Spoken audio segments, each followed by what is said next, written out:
don't have raccoons, but they have, or do they have raccoons? I don't know if they have raccoons there. I know Toronto has more raccoons than per capita, per square mile than anywhere else in the world. I don't know, Jen, can you answer that? I know they have koalas. I can totally answer that question. They do not have raccoons because I have asked, actually. I'm like, do you have any moose? Do you have any bears? No, but yes, they do have koalas, and they have dingoes, and they have lots and lots of kangaroo. And we have seen so many kangaroos since we've been here, and it's just amazing. We even got a chance to get up close and personal and feed them.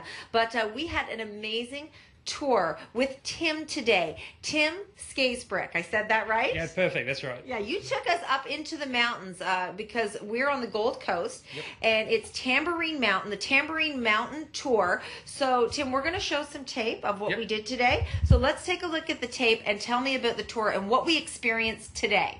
Yep. Okay, well, I mean, really only saw a taste of what we do on the tours, but start off, it's beautiful views over the Gold Coast, and then looking west over the scenic rim. And actually from there, that's from the Polish place, where you got all those beautiful birds. I mean, there's over 330 species of birds on the Gold Coast hinterland. Yeah, those are crazy. The birds that were on my nutters. Yes. They're crazy, yeah. They're very loud, and they want the food that you have in your hand, well, whether it's bread or sugar. Yeah. And they'll butcher birds and a few kookaburras up there as well. Yep. Yeah, and then that was amazing. And then we went on a sky bridge. Yep, Skywalk, Rainforest Walk. It's gorgeous up there. I mean, you've got those.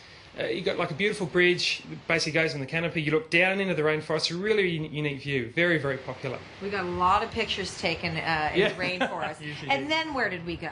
Yeah, well, from then on we went on to, well, you know, Michael. I mean, he's a bull of laughs. But I mean, the distillery there is a lovely place. But they've won over 200 awards, so they're very, very nice. And then, of course, we did some beer tasting. Absolutely, beer and cheese. So, I mean, that cheese is pretty sinful. I mean, we gorge ourselves. So that was cheese tasting. Then right next to the beers, those little tasters. Very, very popular out there with the brewery. You've got distilleries, about 4 or 5 wineries on top of the mountain, little craft shops, you know, fudge shops, all that sort of stuff. Very popular. Yeah, Meredith, the owner of the brewery, she owns that with her husband and the cheese factory.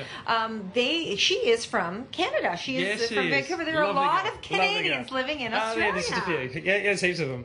Okay, you know what? The tour was amazing. You just gave us a taste of that tour. The tour can be much longer than that. There's so much to see in the mountains. Oh, there's endless things to do. Okay, now for people that are watching at home, why should people come to Ontario? We live in Ontario. For people who live in Ontario, why should people come to the Gold Coast here in Australia? Okay, you've heard about all the the beaches and all that sort of stuff, theme parks. It's so close, only 45 minutes. You've got this beautiful, untouched virgin rainforest, and then you've got long walks up from 50 metres to 50 kilometres up there. Really beautiful stuff, really untouched, and it's so close to these beaches here. So yeah, very, very. Not many people get up there, you know. So it's quiet, but it's absolutely gorgeous. Everyone that gets up there absolutely loves it. And yes, we definitely loved it. We'll see you when we come back live from Australia.